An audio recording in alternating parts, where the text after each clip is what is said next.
welcome back to the channel that knows nothing. I'm Gem, and let's get to it. I don't know what this movement was, but it was weird. Pre-mantis mode.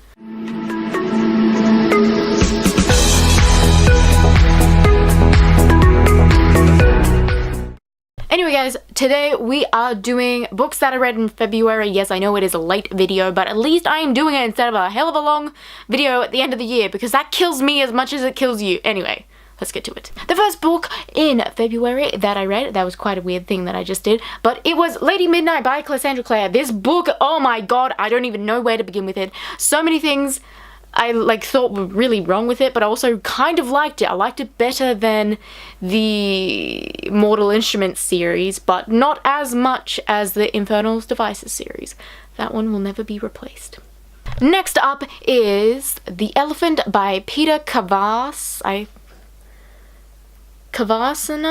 I don't know. This book I had a lot of problems with. The dad had depression, and the little kid saw it in the form of an elephant, but the ending kind of didn't seem right in the whole depression aspect of it, that depression can be fixed with making him breakfast.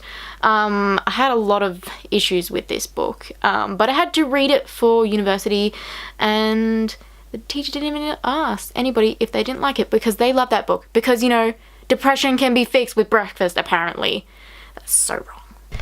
The next book in February that I read was Tell Me Again How a Crush Should Feel by Sarah Nunza. Sorry if I'm saying that wrong. It's about a girl called Layla, I think that's how you say her name, and her being closeted at school, but then a new foreign girl comes called Saskia, and she starts to wonder if she wants to be out at school because of Saskia, but then she finds out that Saskia is a little bitch, which makes no sense to Saskia's character, because I actually really like Saskia until we find out that she's an asshole. And then in the end it just seems too perfect, because Layla ends up with her best friend, who I forget her name. What is her name? I don't know. I don't remember her name. That's depressing. What's her best friend's name? 7 hours later. Tess? Tess, that's her best friend's name. Falls in love with Tess, and it just seems like a too perfect ending, and it's just not good. I wanted to like this book, but I had a lot of problems with it. The next book that I read was When Katie Met Cassidy by Camille Perry. God. Tried to form her name into one. Again, I had a lot of problems with this book. The main character, Katie, seemed a little bit homophobic in a way, and then also the writing was a little bit homophobic in a way, because whenever something escalated, it suddenly cut to the next morning, and it, like, not that I want to have sex in books, but in this particular book, it felt like they were having a lot of sex that was not described, and not that I want to read that, but it just seemed like, oh yes, we're kissing, and then, oh, the next morning, hello! It's just, no. I just didn't like that, because a lot of other books that I've read don't do that, and maybe it's this author didn't feel confident with writing a scene like that, but I just wish that they had done maybe one or two, and then it would have seemed less like they were doing that every single time. The next book that I read was The Backstages. This comic book, it's the second in the series, and it is amazing. It's about a backstage cruise, and how their backstage door leads to all other backstage doors, and there's like creepy ass stuff happening and past things happening in the present time. It's very confusing, but also once you read it, it kind of, like, what I'm saying will make sense. It's really good, and it's really pretty, and it's just weird, and it's lovely. I love it. It's just pretty. Look at it. The next book that I read, the next 3 books that I read are by the same author, and I absolutely love him. His name is Sean Tan, and he's an Australian author. This one is called Tales from Outer Suburbia. Absolutely amazing. It's a collection of short stories, and as you kind of like go through it, they get a little bit more meaningful and a bit more darker, and they're just really good. And they're just, you know, in the title, Tales from Outer Suburbia. Just a bunch of collections of stories from the suburbs, but weird and different and creative. This next book is also by Sean Tan, like I said before, and this is probably one of my favorite picture books ever. I got introduced to it in year 10 by my art teacher, and I have just loved it ever since. It's called The Rules of Summer, and it's about these two brothers, and they create rules together, and they go through the rules together, and the little brother's always breaking the rules that the older brother has probably set, and in the end they have a bit of a fight, and the little brother gets sent away. And then the older brother comes in and rescues him, and then in the end, last page, is kind of like, oh, but it was all their imagination, wasn't it? And then it flips to the very last page, and it's kind of like, oh, was it just their imagination? Or was it real the whole time? It's very interesting, and a lot of people don't like this book and don't understand it, but I think it's like so creative and so different to any other picture book that I've ever read before, and it's just so simple and pretty. Like, it's just great. I don't know if you can see it, but I hope you can. And the last but not least book of this month was The Lost Thing by Shaun Tan. Again, it's about this giant teapot looking thing with tentacles who can't find his place, and then the main character finds him and tries to put him in a pigeonhole like the government wants him to, but then this other character comes in and says, hey, follow this squiggly line and put him where he belongs. And it's about, you know, it's talking about how society will try and pigeonhole who you are, but you should just be as weird and wacky as you want to be, because fuck 'em. Start the rolling. I have to go grab something. What do I need to grab? So today I'm going over the books I read in March. I don't know why I did it like that, but we're going with it. Anyway, so let's just go right into it. The first book I read in March was Once There Were Giants by Martin Waddell, illustrated by Penny Dale. This is a book that is very dear to my heart. And also, fuck everyone who says you can't read a picture book when you're 21, okay? Picture books are for everybody.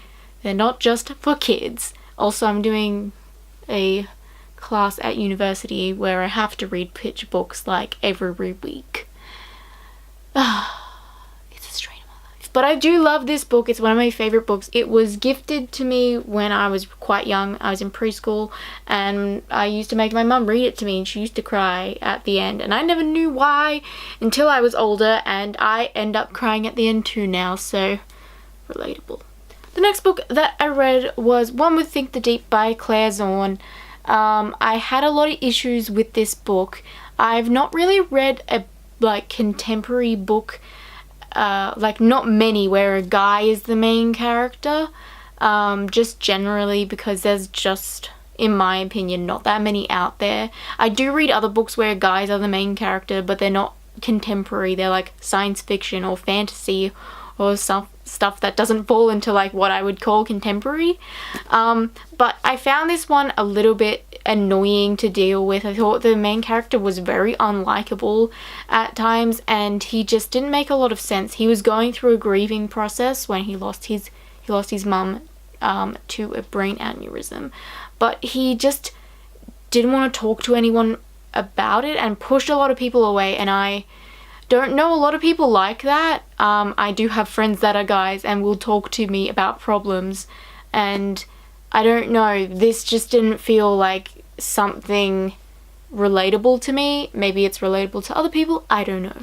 The next book that I read was Where the Wild Things Are. Christ, I almost said something else. Anyway, but it's pictures by and story by Maurice Sendak. Me just failing at every word in the alphabet. Yeah, let's not even try.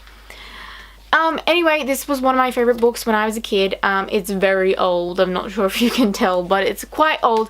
Again, this is a book that I had to read for my university class, but it's one of my favorites and still is, but I also have some issues with it now that I'm older. I'm like, wow, things are weird. The things that we can accept when we're kids is just beyond me. Like, we can accept the fact that Santa Claus is a thing. Like, that makes no sense to me. If I knew a strange man was gonna come into my house and just leave presents, that makes, like, as an adult, that's weird.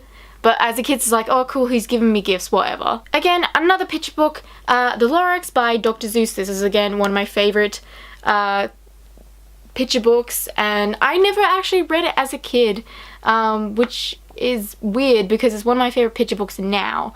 Ever since like we had to study it in year 7, I was like, yes, this is a cool book, this is a cool concept, and yeah, I just love Dr. Seuss. If you don't love Dr. Seuss, there's something wrong with you. The last book that I read in March was The Electric Stick by Simon Stalenhag. I hope I'm not butchering that, but I feel like I am. This was quite an interesting read. I feel like this is at the bottom of this like dystopian barrel, and this is the furthest I've ever been into that barrel.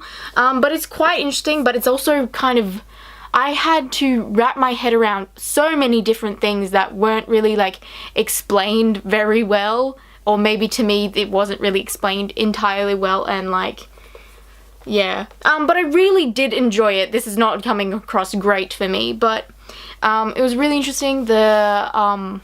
It's set way in the future when the next world war has happened, and how people have controlled robots, and that's how the war has happened. Instead of loss of human life, it's loss of robot life. But now everything is back to normal. Oh my god, it's not set in the future at all. I thought it was. It says 1997. That was 21 years ago. Okay. Just wrong about that. And it's set after that, and it's about a journey of this chick right here and this little dude right here. And I'm not going to spoil it anymore, because as you start to read it, a lot of the story starts to unfold, and it's very cute and very sad at the end, like most of the books I read. Anyway guys, those are all the books that I read in March. I am trying my best to keep up with this. It is so hard. It's so hard to read like a lot of books, and I've been struggling because I've had to read a lot of books that I don't particularly like. Like, not because like I don't like them, but I don't like being forced to have to read a book for class. But I have to. It's very depressing. Anyway guys, I'll see you next time. Please like, subscribe, because that is always nice. Goodbye!